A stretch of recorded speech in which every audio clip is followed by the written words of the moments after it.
Alright, what's up everybody and welcome back to the channel. Haven't been driving the Hellcat, haven't been riding the Gixxer, haven't been riding the Grom, just been driving the good old trusty Jeep because, well, as you can see, it just will not stop raining here. It just keeps raining and raining and raining. So I want to make a quick video. Gonna be selling the Gixxer, I think. I'm pretty sure. The fuck was that? There's a bird in here. But been thinking about it for a while. Once I got the Grom, especially once I got the Hellcat, and then I got the Grom, and I moved to Texas. All those things combined, I just haven't really been driving or riding the Gixxer. One, I don't know anyone out here that has a sport bike. I've seen a few, but I don't know anyone that actually has a sport bike, so it's kind of boring to go ride by yourself. Sometimes it's fun just to get away and go ride, but when you don't have anyone to ride with, it kind of gets boring doing it on your own. So that's one of the main reasons. The other reason, I just don't have time to ride it. So when I ride to work, it's fun. It's more fun just to take the Grom because it's easier to get going and don't have to get all frickin', I don't know. I feel like riding the Gixxer, it's like, you know, you got to get prepared to ride it because it's such a powerful bike compared to the Grom where you just jump on and go, and if you fall, you're only going like 50 miles an hour, so it's really not a big deal. And then when it's nice out, or when it's really nice out, I want to drive the Hellcat. So I've been riding the Grom a ton. This thing is freaking awesome. Probably the best purchase I've ever made out of all these things. And that's Kevin's Grom. He's still working on getting it put back together from when it crashed. So the Gixxer is literally like brand new. I mean, there is not one scratch on this thing. It's never been dropped. It's a 2016. I think it's got almost 2,000 miles on it. I barely ride it. When I traded it in, or when I traded the Harley in and got the Gixxer, I was riding it a lot because, as you guys know, I was working with Josh and I worked at the same place, and he had the CBR, so we were riding to work every day, and then on the weekends we were going on rides with our other buddies. And then I moved here. I rode it to work a couple times, and then it just was a pain in the ass to like get my stuff and put it in a backpack and get everything ready to ride on the bike, whereas everything was already in my Jeep, and it's just easier to jump in the Jeep and go. Same thing for the Grom. It's just easier just to jump on the Grom and go, and it's easier to get out of the garage, to be honest. Gixxer's kind of like tucked in the back corner. So I'm not gonna say what I'm trading it in for because I don't know exactly. I have an idea, and I've got a really cool idea actually, but we'll see. I'm contacting a few different places right now to see what's gonna happen, but it probably won't happen until we get back from Moab, I would assume, because that's in 2 weeks, and that's a big trip I need to prepare for and get a lot of things ready for still.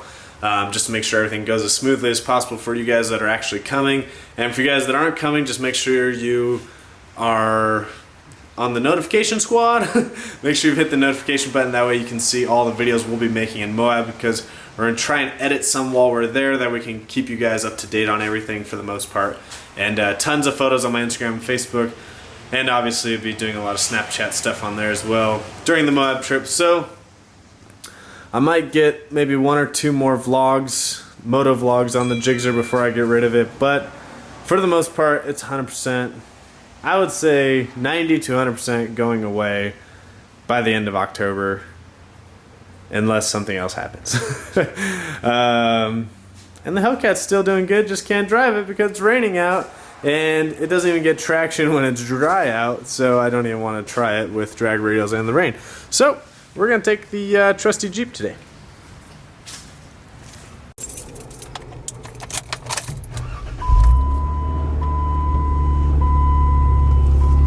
And I also apologize for the lack of vlogs lately. If you guys haven't noticed, on the side, so my main job is working at the gym. On the side, I do a lot of video and photography work for friends, companies, just for anyone that really wants media and marketing stuff done. So I've been doing a lot of videos lately because my buddy Travis is in town, and my buddy Coley wants some videos for his shop as well. And if you haven't, I'll link their channels below. They haven't really posted too much on YouTube, but they're gonna start, once they get their new videos done, they're gonna start being more active on YouTube. They're really active on Instagram, Facebook, and Snapchat. So look up Texas Show Shine Detailing and Ride Remodel. They are official installers of Ceramic Pro Coating, which will be going which will be going on the Hellcat soon. I can't fucking talk today, holy crap. But Ceramic Pro will be going on the Hellcat soon. What it essentially does, and don't quote me on this, but you'll want to look at their videos for in-depth overview of Ceramic Pro. But pretty much it creates essentially a glass layer on top of whatever you're coating. So you can coat anything. I mean, you can coat your whole vehicle, you can coat the interior, the exterior, the wheels, the brakes, anything in the engine bay. You could even coat cameras, you can coat helmets, you can coat shoes, purses, I mean anything, and it puts a very thick protective coating on it. Kevin actually had the vinyl wrap on the Hellcat ceramic coated because he's driving to Detroit and didn't want the wrap to get messed up. So that is actually coated. I'm gonna get the interior on the Hellcat coated soon, so there'll be a video on that. And then once we peel off the wrap, which is coming really soon, we'll actually do another paint correction on the paint, make sure all the swirls and marring is out of the paint, and then we'll ceramic coat it. We'll have Travis and Coley ceramic coat it, which will be really cool. So more videos on the Hellcat coming soon. And like I said, maybe 2 more moto vlogs on the Gixxer just to close it out before I get rid of it. But 90 to 100% sure that I'm getting rid of the Gixxer, which is kind of sad. It's a really good bike. It's done me well. The thing is super fun to ride around. Like I said, if I just had more people to ride with, and I didn't have the Grom, I'd probably ride it a lot more. But the Grom is just super fun to ride around. If you haven't rode one yet, go find a friend that has one, or go even pick one up. I mean, like, I would buy a Grom blindly because they're just that fun. Like, without riding one, I would go buy one because they're just that much fun to whip around. Whereas like the Gixxer, you got to be a little more responsible and careful. On the Grom, well, you have to be responsible and careful, but you can get away with a lot of stupid shit on it because it's so small. So, and here we are. It's raining again in Texas, and it's once we focus here, it's what do you know? It's flooding again. Yeah, it doesn't want to focus. Okay, cool, awesome. It doesn't want to focus, but I've said this in plenty of videos before, but it floods horribly here because no one knows how to fucking engineer drain systems, I guess, here. Like, it's not that they don't know how to engineer them, they just make them so small because I guess they don't think it's gonna rain this much, but obviously it rains a lot here. So, it is October, so it's raining a ton here. But yeah, the Gixxer's been a good bike to me. Like I said, just don't ride it anymore, especially with the Grom and the Hellcat and the Jeep. I just don't show the Gixxer any attention, which sucks because it's a really good bike, and they're really fun to get out and cruise on. I've had no... Oh, this guy's about to get... Oh, sorry, dude. Just totally splashed that guy. I don't know why he's walking in the rain, but okay. I've just had no time to ride it.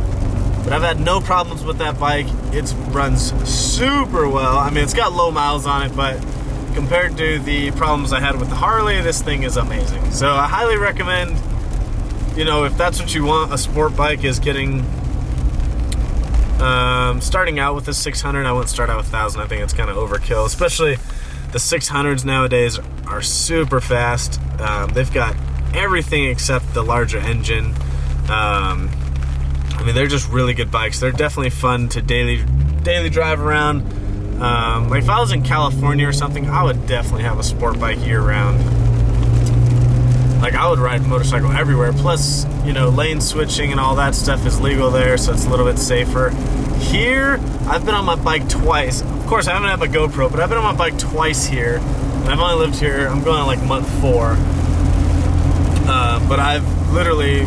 2 accidents have happened right next to me when I've been on my Gixxer. Like, no one here knows how to look for motorcycles. It's worse than Colorado. And Colorado's pretty bad about it. It is scary to ride a motorcycle there because the traffic's bad and no one knows how to drive with motorcycles on the road because they just don't look. And I don't totally blame them because there's only like 4 months out of the year in Colorado that you can actually ride a motorcycle, so people aren't used to motorcycles being around them. Here, there should be no excuse because people ride motorcycles all the time here. There's a really short span where people don't ride them, but it's been pretty cold here that I've seen people on bikes, so people just don't fucking pay attention. It's really annoying. It's scarier on the Grom sometimes because you're shorter to the ground, so, and you're slower, so you can't. Holy shit, that semi almost just ran into that dude.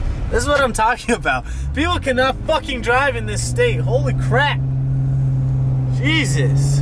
But the Grom is a little bit scarier because it doesn't have the power and you're shorter to the ground, so you definitely have to be careful riding the Grom around. But the only good thing is that we ride it on mostly side streets. There's one main road, the one that we're on right now, that we take, and it's a frontage road to the highway. That's the main road. Other than that, they're all side streets and we don't have to worry about too much. So that's why I said riding the Grom is a lot easier. But yeah, so more Hellcat videos to come. Make sure you guys comment, like, subscribe. A few Gixxer videos to close out. I need to do, you know, what I liked about the Gixxer, what I didn't like, the reason why I'm selling it. I mean, I just told you guys, but I kind of want to go a little more in depth, especially once I want to reveal what I'm trading it in for. I would sell it on its own, but sport bikes don't sell too well out here because a lot of people ride cruisers. So my best bet is going to be to actually trade it in and take a little bit of a hit on it, but I'll figure that out with the trade-in that I end up doing. So that's to come. Obviously the Moab trip's coming up October 21st, 22nd. There's still time to sign up. We have exactly 15 Jeeps going right now. So if you want to join, feel free. If you have any questions on it, make sure you email me. We'll send you all the info. But like I said, if we don't get any more than 15 Jeeps, I'm totally happy with that because 15 Jeeps is a lot on a trail anyways. So we just wanted to open it up to 30 because, well, we wanted to have as many people be able to join as possible. And like I said, if you don't want to go on the trails but you want to come meet us, there is a meet and greet on Saturday. So definitely look forward to that as well and meeting all of you. And everyone that's actually going on the four-wheeling trip will get some free CA gear, as well as a couple other goodies that Colin, myself, and Kevin have put together for you guys. So really looking forward to that. That's 2 weeks out. It's going to be an awesome time. That's going to do it for this video. If it's your first time stopping in, make sure you guys hit the subscribe button. Also hit the notification button if you want to see all my up-to-date videos. And check out some other older videos that I have and let me know what you guys think in the comments below. And we'll see you guys on the next one.